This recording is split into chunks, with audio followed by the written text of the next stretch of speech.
Assalamualaikum warahmatullahi wabarakatuh. Jumpa lagi dengan saya tentunya di channel Agus Rohendi. Channelnya orang desa yang bahas gaharu budidaya.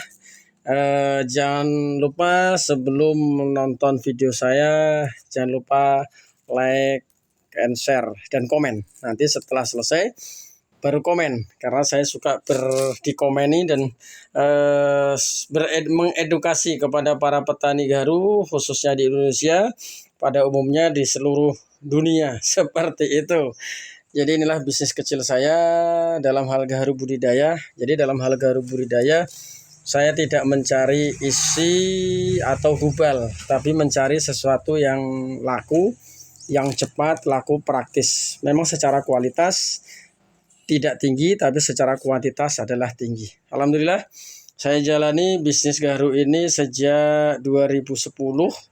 2010 penanaman, terus mulai memanen sejak 2017. Dan di 2013 saya sudah manen juga, karena ada petani yang sudah menanam sejak 2006.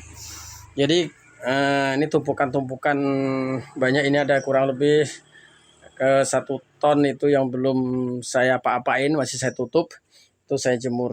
Jadi di tempat kami di Rimbu Bujang, Rimbu Ulu, Kabupaten Tebu, Jambi sekitarnya, itu dulu gaharu itu adalah bantuan, bibitnya itu adalah bantuan besar-besaran dari pemerintah Kabupaten Tebu, dari Dinas Kehutanan dan Babdas Jambi, yang tujuannya adalah untuk menanggulangi panas global yang ada di tempat kami, terus sebagai penanggulangan bencana banjir dan sebagainya. Karena gaharu itu sifatnya kayunya itu, pohonnya itu menyerap mengandung air seperti itu. Setelah itu pemerintah tidak menangani sama sekali, dan petani adalah kebingungan setelah ditanam udah besar-besar mau diapain. Ketika itu hadir saya di tengah-tengah masyarakat untuk mencari solusi dan memanfaatkan gaharu yang yang sudah ditanam oleh petani. Jadi kami belajar lama sebenarnya masalah gaharu ini. Selama ini banyak orang tempat kami, orang asli daerah sini, itu mencari gaharu di hutan, yaitu isi dan isi. Jadi kalau untuk yang budidaya belum. Jadi saya manfaatkan. Alhamdulillah. Sejak itu kami belajar mengenal para bos yang dulu saya mencari-cari bos. Alhamdulillah sekarang bos mencari saya. Jadi di masyarakat itu unik. Ada sebagian sudah saya menangani, kurang lebih ada 180.000 batang yang sudah ditanam di masyarakat. Tapi data itu saya cek tidak nyampe ke 180 batang, karena 180.000 batang, karena sudah banyak yang ditumbang, karena dulu yang disampaikan oleh pemerintah itu hasilnya bagus, tapi tidak ada penanganan, sehingga banyak ditumbang, direplanting menjadi sawit full seperti itu. Jadi saya hanya menangani ini kurang lebih 120.000-an batang yang saya tangani, saya bina dari nol sampai ke marketnya saya menangani. Alhamdulillah berjalan bagus, dan kami mengirim, alhamdulillah setiap pengiriman ke perusahaan saya menyuplai ke beberapa perusahaan, baik di Sumatera Barat, di Padang, di Jakarta, di Bogor, Surabaya, di Bandung, dan Jogja, Klaten, itu banyak. Jadi sekali pengiriman kadang minimal 200 kilo, ada yang lebih dari 4 ton, 5 ton dan sebagainya. Lihat barang yang ada, lihat di petani yang dipanen. Alhamdulillah petani saya bina dari nol sampai ke pemanenannya. Obat saya subsidi, saya buatkan. Alhamdulillah semua obat saya tidak pernah membeli, tapi saya meracik, karena saya sudah tahu betul untuk bagaimana cara membuat lempeng, obatnya seperti apa, dosis yang tinggi, dosis yang rendah. Saya alhamdulillah sudah paham dari belajar. Dari belajar ini. Jadi ketika di petani saya tidak pernah membeli di petani, saya pilih-pilih, tidak ada. Semuanya saya ambil semuanya. Baik yang jelek, yang hancur, yang bagus, semuanya saya ambil. Jadi ketika sudah sampai rumah baru saya sortir, ya kan. Ini kayu gelondong ini pun ini ada permintaan. Kalau kayu yang gelondong kayak gini, ketika ada permintaannya banyak, Itu ketika satu ngirim kadang satu truk pick up, mobil pick up itu, dan ini ada permintaan satu kontainer yang untuk dikirim ke Tangerang dan mau kerjasama dengan di Dubai seperti itu. Jadi ini sampel sudah saya kirim. Dulu saya pernah mengirim seperti ini sebelum corona itu banyak, itu bukan main kilo lagi tapi main ton seperti itu. Ini yang lempeng-lempeng. Jadi ketika di petani lempeng data atau kulit kayak apapun saya terima. Setelah ini baru saya sortir. Ini sudah saya sortir dan semuanya ini adalah laku. Jadi gaharu itu semuanya laku. Dan kata siapa gaharu tak laku? Nah, tak ada. Semua gaharu adalah laku. Dan gaharu tidak mahal. Kata siapa gaharu itu mahal? Gaharu mahal itu kalau isi dalamnya. Nanti saya tunjukkan bagaimana tanda-tanda isi dalam atau isi dalam seperti apa ya, kayak gitu. Itu bukan biasanya penuh di sini. Ini yang kelas-kelas bawah. Terus ini yang dijemur dan ini saya siapkan. Jadi sudah masuk ke tempat rumah saya ini, saya sortir. Ini adalah bahan suling getah. Ini lempeng ini lempeng yang dipanen 1 tahun. Ini adalah bahan suling getah. Ini larinya kemana, pasarnya kemana, itu pengirimannya berbeda-beda. Ini suling getah, bahan suling getah. Ini bahan sanai. Kalau bahan sanai itu tebal-tebal kayak gini, dan kalau bahan sanai itu sesuai dengan permintaan. Kalau pas ada permintaan, kalau pas nggak ada kita simpan. Ini tebal-tebal. Ini bahan sanai bisa, bahan tasbih juga bisa. Ini medang keras ini. Ini medang keras, ini tebal-tebal. Kalau bahan sanai tebal-tebal. Kalau ini bahan suling minyak. Kalau bahan suling minyak itu rata-rata dipanen di 1,5 tahun minimal sampai 2 tahun. Ini kan ada gaharunya. Ini saya pilih nanti. Ketika saya pilih, jadi pasarnya beda larinya. Ini bahan suling getah, ini bahan suling minyak, ini bahan sanai, ini bahan yang bisa di carving. Jadi saya ambil, saya sortir yang bisa di carving yang seperti ini. Kita cek.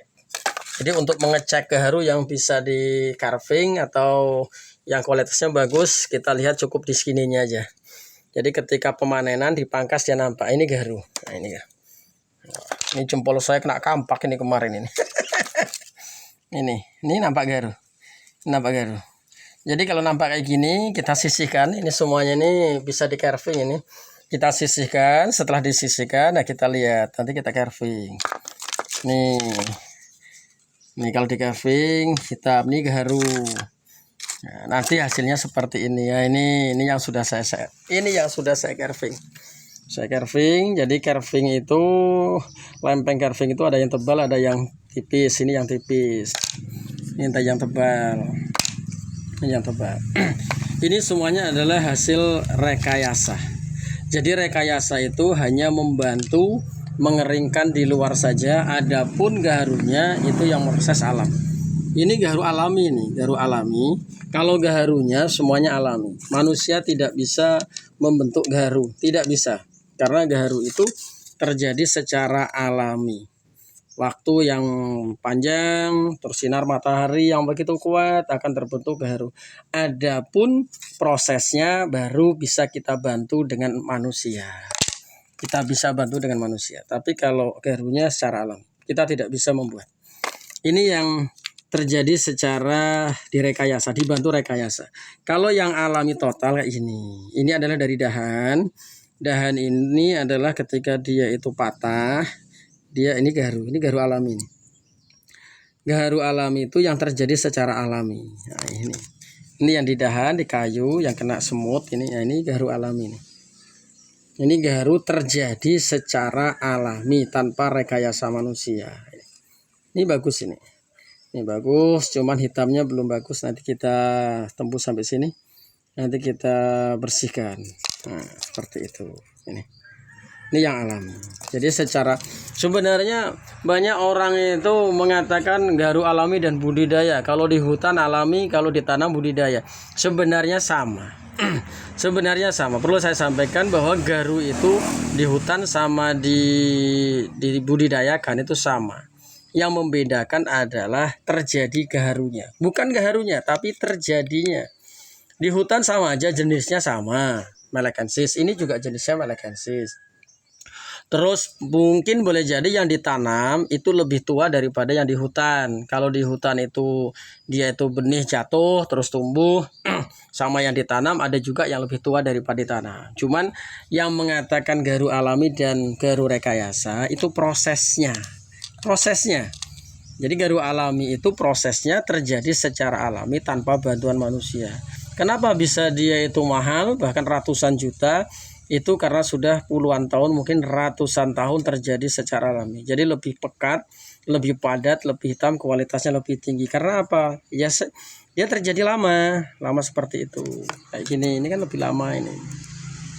Tapi kalau rekayasa budidaya itu ditanam dan prosesnya direkayasa oleh manusia, diobat dan sebagainya. Tapi dia terbentuk nanti secara alami juga. Ini gaharu secara alami juga, terbentuk secara alami. Cuman prosesnya saja, gitu. Karena dia lebih mudah, satu kayunya lebih mudah karena dia tanaman. Yang membedakan kualitas itu adalah tua dan mudanya. Tuh, kalau ini bagus, ini bisa dibuat kelas silat, ini bisa. Jadi bisa juga yang kualitas budidaya itu ada juga yang bisa lebih mengalahkan alami, ada juga yang alami lebih rendah daripada yang budidaya rekayasa, atau juga sebaliknya, tapi itu minim.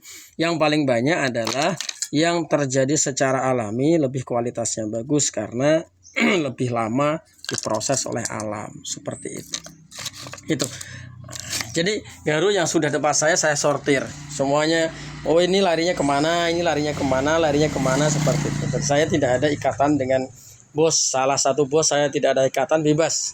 Jadi kemanapun saya jual, kemanapun saya melayang menjual, aman bebas. Yang penting petani untung, bos untung, kita juga untung, kita jalan. Kita tidak harus mencari yang mahal, tapi kita mencari yang mudah, laku, dan marketnya lebih cepat, seperti itu. Itu dalam hal gaharu budidaya saya. Alhamdulillah.